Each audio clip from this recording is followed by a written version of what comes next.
ஆண்டவருடைய இனிய நாமத்தில் உங்களை சந்திப்பதில் மிக்க மகிழ்ச்சி அடைகின்றேன். நாம் இன்று தியானிக்க எடுத்திருக்கும் தலைப்பு இறைவன் மேல் நீங்கள் வைத்துள்ள நம்பிக்கை. தியான வசனம் திருப்பாடல் அதிகாரம் 32 வசனம் 10.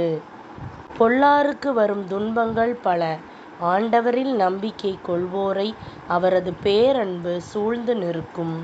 இந்த திருப்பாடலின் வழியாக கடவுள் நமக்கு உணர்த்துவதை சிந்திப்போமா?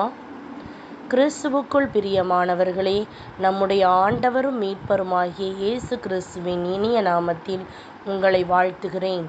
இன்றைக்கு கடவுளை நம்புகின்றவைகளையே கிருபை சூழ்ந்து கொள்ளும் என்ற வாக்குத்தத்தத்தை தியானிப்போம். கடவுளை நம்புகிறவர்களை அவருடைய கிருபை சூழ்ந்து கொள்ளும் என்று இந்த வசனம் கூறுகின்றது. பிரியமானவர்களே, நீங்கள் எந்த அளவுக்கு கடவுளை நம்புகின்றீர்கள், எந்த அளவுக்கு அவரை நேசிக்கின்றீர்கள், நீங்கள் எந்த அளவுக்கு அவர்களை நம்புகின்றீர்களோ அந்த அளவுக்கு அவர் எப்போதும் உங்களுக்கு சமீபமாய் இருப்பார். எல்லா பிரச்சனைகளிலிருந்தும் உங்களை விடுவிப்பார். நோவா இறைவனுக்கு முன்பாக நீதிமானாய் இருந்தார். நோவாவுக்கோ கடவுளுடைய கண்களில் கிருபை கிடைத்தது. நோவா தன் காலத்தில் எழுந்தவர்களுக்குள்ளே நீதிமானும் உத்தமனுமாய் இருந்தார். நோவா இறைவனோடே சஞ்சரித்து கொண்டிருந்தார் என்று விவிலியம் கூறுகின்றது. சகல மக்களும் பூமியிலிருந்து அழிக்கப்பட்ட போது நோவாவும் அவர் குடும்பத்தினரும் தப்புவிக்கப்பட்டனர். நோவா எப்பொழுதும் கர்த்தர் மேல் தன் நம்பிக்கையை வைத்திருந்ததினால் இவ்வாறு நடந்தது. தாவீதும் கடவுள் என் மேய்ப்பராய் இருக்கிறார், நான் தாழ்ச்சியடையேன் என்று கூறுகின்றார். இறைவன் மட்டுமே தனக்கு போதும் என்று தாவீது கூறுகின்றார். அவர் தன் கண்களை வேறு எதன் மேலும் வைக்கவில்லை. நீங்களும் அவ்வாறே இறைவனை நம்பும்போது உங்கள் ஜீவனுள்ள நாளெல்லாம் நன்மையும் கிருபையும் உங்களை தொடரும்.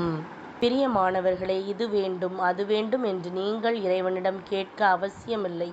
அவரை பற்றி கொள்ளுங்கள், அவரை முற்றிலுமாய் நம்புங்கள்.